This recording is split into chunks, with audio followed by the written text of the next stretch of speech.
Hi guys, welcome back to my channel, and if you're new here, my name is Tichie. Karibu. In today's video, we will be talking about protein treatment. Now, if you've known me for a while, or if you've been watching my channel for a while, you know that I've been doing henna treatments back to back, trying to get this fro back to life, and I think, hey, she is looking good. She has recovered, not fully, but she has come a long way. To the better way. Anyway, so today's video I'm going to do a comparison between a DIY protein treatment and a store-bought protein treatment. So if that's something you'd like to see, something that you would like to get deep into, then stick around.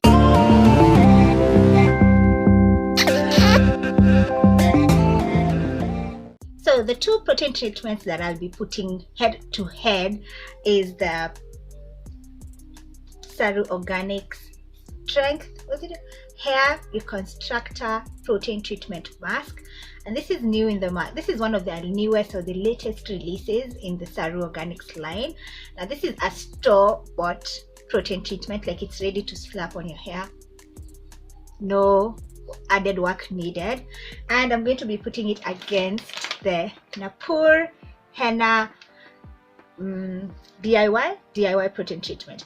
Now, henna is not necessarily a protein treatment, but it does mimic protein, which makes it a good contender to put it up against a store-bought protein treatment. Starting off with time, we all know DIY takes a long time to prepare, and in this case where I'm using henna, I do pre-prep before the actual day of using it.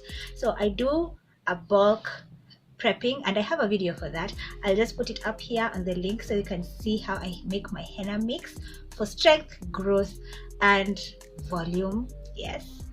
Now from there, I do freeze it, and then when I want to use it, I have to take it out, let it thaw, and then decide how I'm going to mix it. Am I mixing it with the oil, the botanical gel, or a conditioner?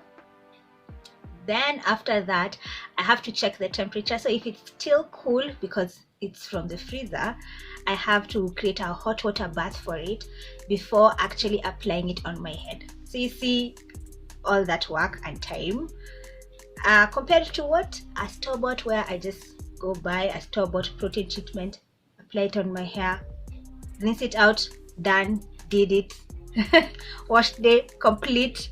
So yeah, in terms of time wise, the DIY is not time effective, while the store-bought one is time effective. Now moving on to cost, DIY is cost friendly. Like for example, my Nupur Henna is 350. What I mix it with is black tea. Now black tea is what you normally use if you are an avid tea drinker. I'm not, but I still have black tea in the house, and I do make black tea for my henna mix. And the next thing I use is onion and garlic juice. Onion is like 10 shillings and garlic is like 20 shillings. So how cost effective is that? Very cost effective. So I feel like you sacrifice time for cost. So if you don't have the money but you have the time, then go the DIY route. If you don't have the time but you do have the money, then go for store-bought, because store-bought, the one that I have is 1500. Now yeah, you can compare the cost. This one will cost you like around 400 for DIY and 1500 for store-bought. So you just have to weigh which one you have over the other. Like, do you have time over cost, over the money? Now when I look at the two comparisons and how many uses I can get out of each, now for the DIY one, I make around 4 to 6 batches, and that's because my hair is medium length. Now if your hair is anywhere above armpit and above, you can end up making around 8 batches, but for me, since my hair is armpit and below, I make less because I need more for each session, protein treatment session. Now for the store-bought one, I feel like it's thick to the point where I feel like I can get around 6 6 to 8 uses, but I've just done like 2 washes with it so far, and if you look at it, I haven't it's still quite a lot, so I feel like I can get around 6 to 8 uses, but I'll confirm that in a future video. In terms of application, we all know that henna is hella messy, so when you're applying it, you have to be cautious about your environment. Don't stand on top of like a carpet, don't have like a shirt that you don't want to ruin. I usually apply mine in the bathroom. I wear gloves because I don't want to have my hands stained. Like, henna application is a very tricky thing, but if I apply it to the bathroom, it's easier for me to do like the cleanup later. It's easier. So there's that, versus having like store-bought where you just open, apply, and you're good to go. So in terms of application, the store-bought has it, because wow, henna is hella messy. We all know, and we are all told, and we keep reminding ourselves that after you do a protein treatment, we should follow it up with a moisturizing deep conditioner. Now, the same applies to when you're doing a henna gloss treatment.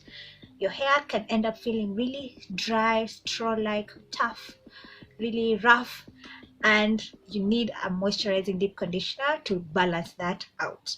Now, that is an extra step in this case, because the store-bought protein treatment that I have, you don't have to actually follow up with a deep conditioning treatment, because it is like a 2-in-1. It does incorporate a moisturizing factors in there, so it does have protein and it does have moisturizing ingredients, so it ends up being like a 2-in-1, an all-stop shop. You don't have to have an extra step. So for the DIY, there's an extra step, and for this protein treatment, there's no extra cost. But there are other protein treatments in the market that do require you to follow it up with a deep conditioning treatment, even though it is store-bought. So it's important to bear that in mind, whether you want to buy a 2-in-1 or whether you want to buy just a protein treatment and a deep conditioner separately. So yeah, that is that. Be mindful of that. But in this case, the store-bought one has it because there's no extra step. I don't know if this is just a Kenyan problem or an African problem, but henna does use a lot of water. So if you are in a position or in a country where you have water rationing like we do here in Kenya, you end up like having to plan your wash days with having in mind that you have water or you don't have water. I know, third world problems, but yeah, you have to plan your wash day when there's ample water, because when you're rinsing out henna, it does require a lot of water to rinse out the henna out of your hair. So that is a factor to consider, and that versus a store-bought one which doesn't require a lot of water to rinse out. The store-bought one has it. The store-bought one is low-key kind of winning this. But let's continue and see how the other points fare on. Now, when it comes to DIY, you have a lot of control in what you want to go into your product, and that's the fact that I love DIY, for that fact that you have the control of what you want to go into your product. Now that is really great, because now you become your own chemist, you become your own mixologist, and do what you would, an experiment basically with your hair, know what it loves or know what it doesn't love. Now when it comes to the store-bought one, you have to be keen, read the ingredients, see if what is listed in there is what you want or it is something that you don't want. Now when I went through the Saru Organics ingredients list, looks really clean. It does have a lot of natural oils. It uses behentrimonium methosulfate, which is a really gentle surfactant compared to behentrimonium chloride, which they did used to use before. when I compare to the other products that they did have in the past. They did have pentimonium chloride in this, which is considered a harsh ingredient, a harsh surfactant. Now I am glad that they did switch up that. And then when I go down the ingredients list further, I see a couple of oils, and then I go down to wheat germ protein, silk protein, and those two are actually protein. That is what you need to look for in a protein treatment. So the thing is, I didn't see hydrolyzed wheat protein or hydrolyzed silk protein, but that's something I think I need to confirm with them. But the fact that that is in here is a good thing. Now when I read down the ingredients list, it does have sage, thyme, basil, rosemary, and peppermint. And those, how many are they, like 4 or 5? Those 5 ingredients did make my scalp tingle. Like I was like, wow, my scalp is really tingling. Like I could feel it was quite intense for me. So I was like, wait, this is really intense, because I was feeling, hey, it was really intense. So if you are sensitive, I'd suggest, actually I would suggest 2 Saru Organics to like cut down on that, because it was quite intense for me. I don't know, actually if you've tried this, can you put it down in the description box, down in the comments, if you've used this product and you felt it was a little bit strong, because for me it was a little bit strong. And then when you go further down, I don't see any preservative. Now that was another thing. I was like, whoa, there's no preservative listed. I'm thinking it could be like a typo error, because when I come back and look at their old packaging, this is their old packaging. You can see like I used their product for a while back. Now from their old packaging, I can see sodium benzoate, which is a really good preservative. The reason why it's not listed in here, I don't know why, but I will follow up with the Saru team, and then I'll probably update my description box, so be on the lookout for that. But yes, sodium benzoate is a good preservative. I'd like it listed here, just in case someone wants to buy and they want to know the preservative that you guys use. I'd suggest that you have it on the list. That is what I found out that was in this product. So henna does tint your hair. Now this may be a good thing or a bad thing. If you want color, then it's a good thing. If you don't want color, then it's a bad thing. So for me, I do have grays. I don't know if you can see my hair tinted, because henna does make my gray hair golden, which I don't mind. Plus my overall hair hasn't really changed the color. For me, I don't see quite a difference in the color change. My hair is typically number 2. So I don't know if if I was a number 1, I would feel the change, like my hair has been tinted to like number 2. But overall, I don't see the change. Maybe when I stand in the sun, that's when I'll see. But my henna mix is never that it's not concentrated, because I do add some oils that kind of like tones down the color. I guess when you're using it as a gloss, you don't get the intensity of the color as if you would use it by itself. So that kind of makes it good for you to use it often. I use my henna twice a month. I know that's a lot, but for me, my hair is high porosity. I wouldn't recommend that for someone who has low porosity hair. For low porosity, I'd suggest you just do your henna or store-bought treatment after 6 weeks. But if your hair loves protein, mine loves protein, I just tend to balance it out, you can go for it. Now when you compare it to a store-bought protein, there's no tinting of the hair. Your hair is good, it will maintain its color, especially if you've colored your hair. If you have a red, blonde, and you want to maintain that color, you don't want to add henna that will kind of push it towards the orange or the golden side, then just deal with a protein treatment that is store-bought. So the overall feel, how did I feel after rinsing out each? Because I did do a side by side, as you've seen throughout the video. Now for the side where I did the henna, I felt like my hair was kind of tough, like kind of strong. I felt it was kind of tough, and I kind of felt like the hair was elongated compared to this other side where the store-bought was. I feel like since the store-bought is kind of like 2-in-1, I felt like my hair was moisturized. It's like it had a deep conditioner, and my hair just sucks it up and just shrinks up.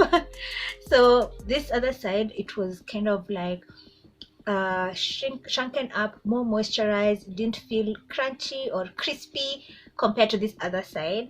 So I would say the strength level, I don't really know.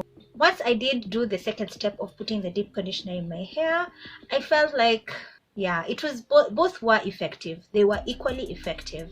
So you can use either of the two when it comes to strength. If you want the extra strength that protein gives to your hair, they each get a point for actually doing what it's supposed to do. So guys, that comes to the end of my review. Which one would you choose? Would you choose a DIY protein treatment, or would you choose a store-bought one? I gave you the points for you to consider. I hope I was thorough enough for you to make a choice. For me, I'd say I don't want to take one over the other. I'll just incorporate both of them in my regimen. Today I'll use a store-bought, tomorrow I'll use a DIY one. I feel like striking a balance when it comes to DIY versus store-bought is essential, because sometimes you do have the money but you don't have the time, and sometimes you have the time and you don't have the money. So I feel like they both have space in my regimen. I don't know about you guys. The comment section is open for you to give us your side. If you love my choker, then you can get it from my girl Michelle Anyango. She's Michelle Anyango here on YouTube, but you can check out her online shop, which is Nywele Chronicles on Instagram and Facebook. There you can get this and other bunch of awesome stuff. So I'll put the link down in the description box for you to check it out. And I'd love to thank everyone who shared my previous video. I'd like, for those who reached out and sent me screenshots, much love to you. And for those who shared but didn't say anything, like, guys, I see guys sharing. I see the number of shares, but I don't even see guys reaching out. Like, just a handful reached out. So I'm like, guys, let me know. Each share is an entry. When you share on Facebook, it's an entry. Share on Instagram, it's an entry. Share on WhatsApp, it's an entry. So keep them coming, keep me knowing, even though I do appreciate that you do share without expecting anything in return. But for those who want a little something from me, then send me a screenshot. So and I'll catch you on the next one, guys. Bye.